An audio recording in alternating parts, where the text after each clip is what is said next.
Okay, in this final modeling series of knife and sword blades, I'm going to show you how to model the Kopesh Blade as seen in this reference picture here. So like the videos before this, I'm going to start off with a cube and assign it with the material that I have, which I'm going to adjust the attributes so that it has some transparency so that I can see through to the reference. Okay, so again, for this cube, I'm going to give it a subdivision width of 1 and a subdivision height of 3. Okay, and I'm going to look at this blade, and it has two relatively even sharp edges, so I'm going to assume both edges are sharp. So I'm going to imagine the cross section to look something like this. Okay, on these, select the central vertices and then scale them inwards so that I have a sharp edge on the top and bottom. Okay, so this will be my main building block for the rest of the blade.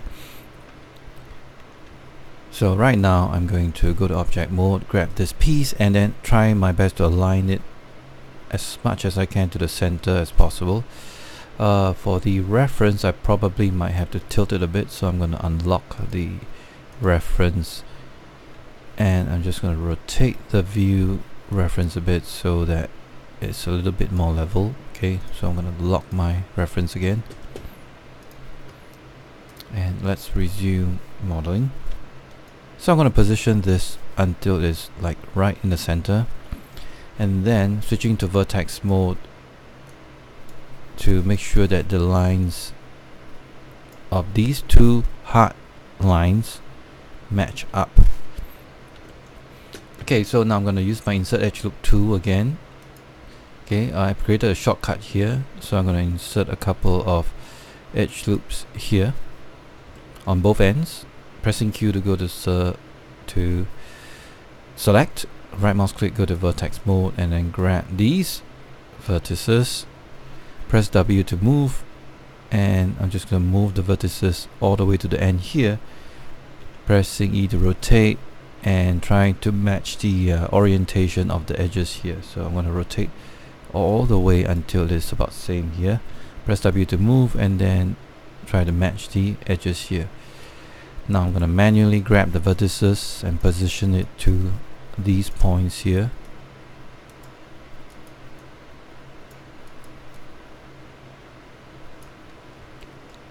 Okay, and then these group of vertices, pull them all the way until they are about here. Switching to rotation by pressing E, I'm going to rotate them until they're perpendicular. The edge is perpendicular to the curve here, using scale. Again, whenever you're in a perspective, or rather orthographic view, your scale will be non-uniform.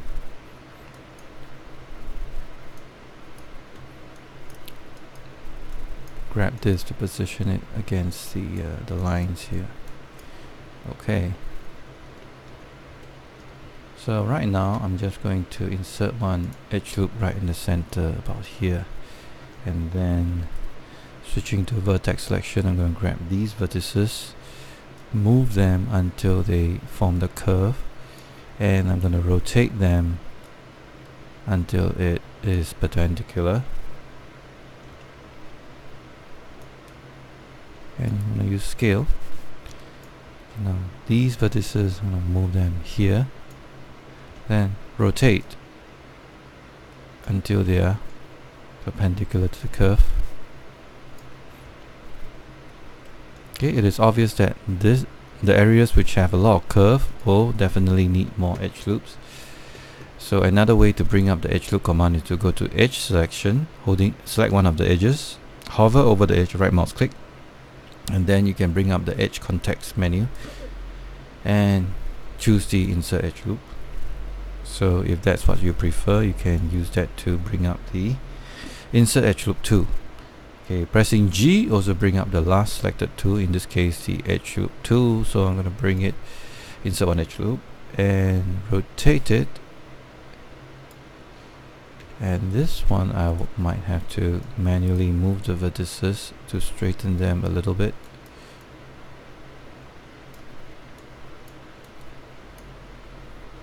And as the curve is more extreme, you will need more edge loops. So press G again to insert edge loop. G again, of course, is to bring up the last known command, or last used command.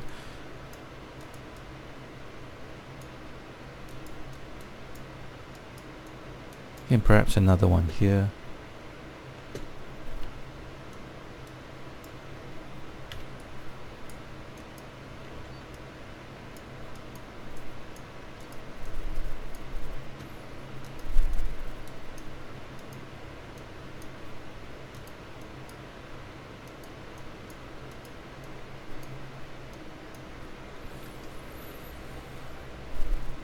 Now the Kopesh here is an ancient Egyptian weapon.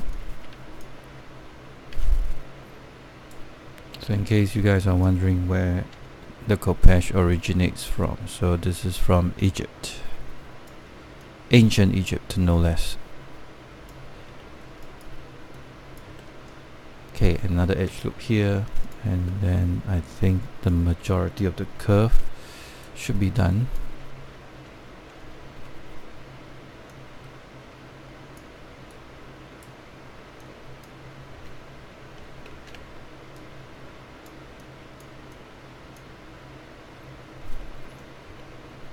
Okay, so the tip here is also a sharp edge, so right now I'm just going to figure out how I'm going to create this.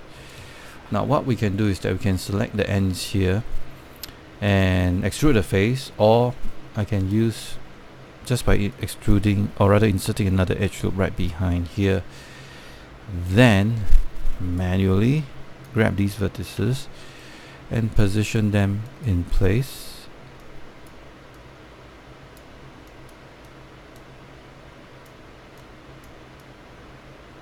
And I have to switch over to the 3D view and close up the edges here, these wide vertices here, using the scale tool to flatten it until I form the sharp edge.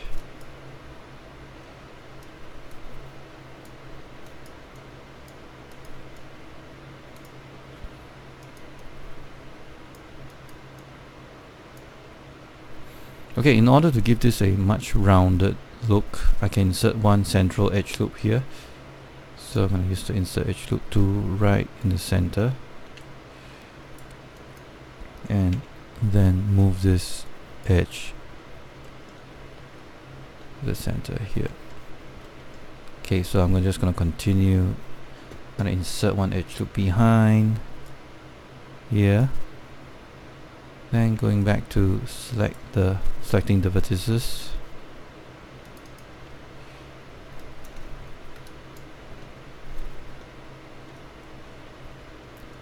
Okay, make sure you select the looped vertices and then press W and then move them.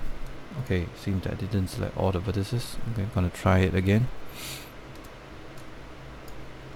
You had to hold down the shift and drag a box over these vertices and then move them.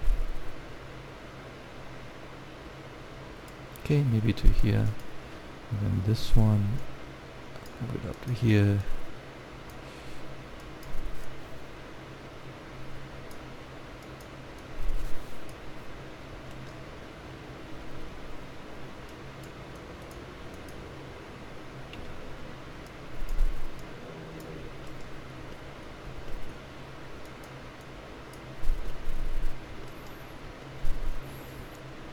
Okay, from this point on, I think the back corner here is not really sharp at all, so I'm going to insert one edge loop just behind here. so that I can create the transition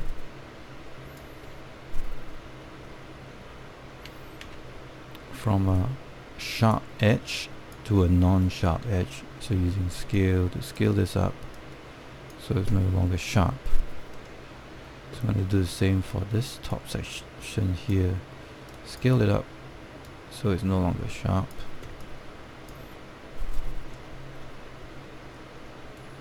Okay, I'm going to double click to select the edges here.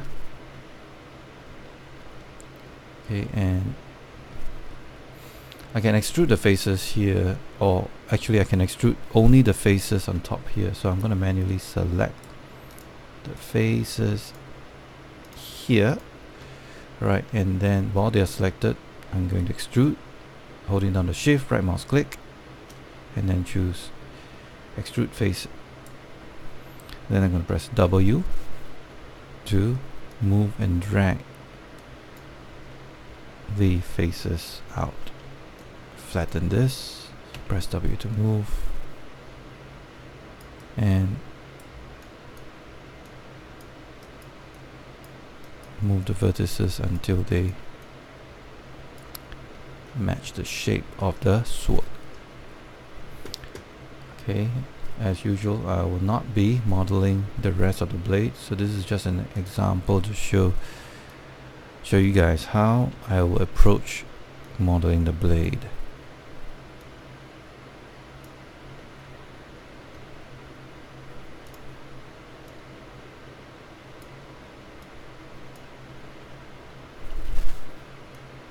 Selecting the edge loops and then scale it inwards.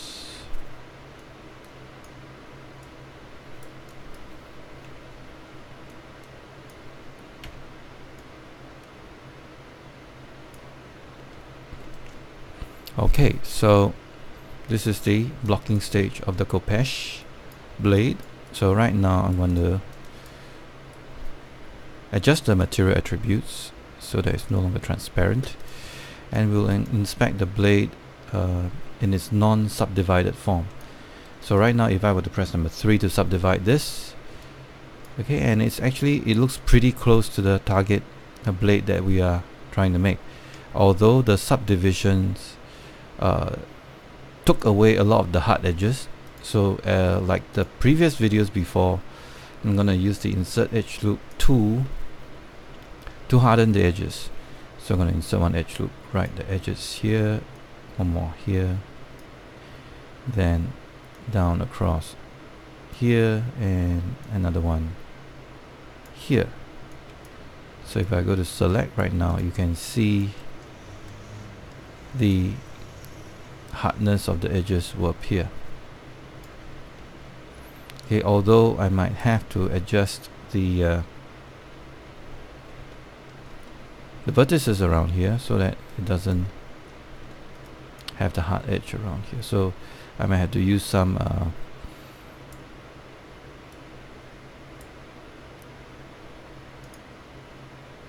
edge sliding. Okay, holding down the shift, right mouse click, and then use edge slide edge 2, slide the edge and spread it out a little bit so the hard edge doesn't appear so much here. So I'm going to choose this tiny piece here and slide it apart. Same for the other side. So click on this edge and then slide it.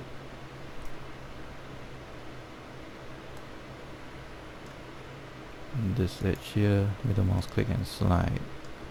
So if I press number 3 now to subdivide, yeah, the hard edge that cuts here is no longer there. Okay.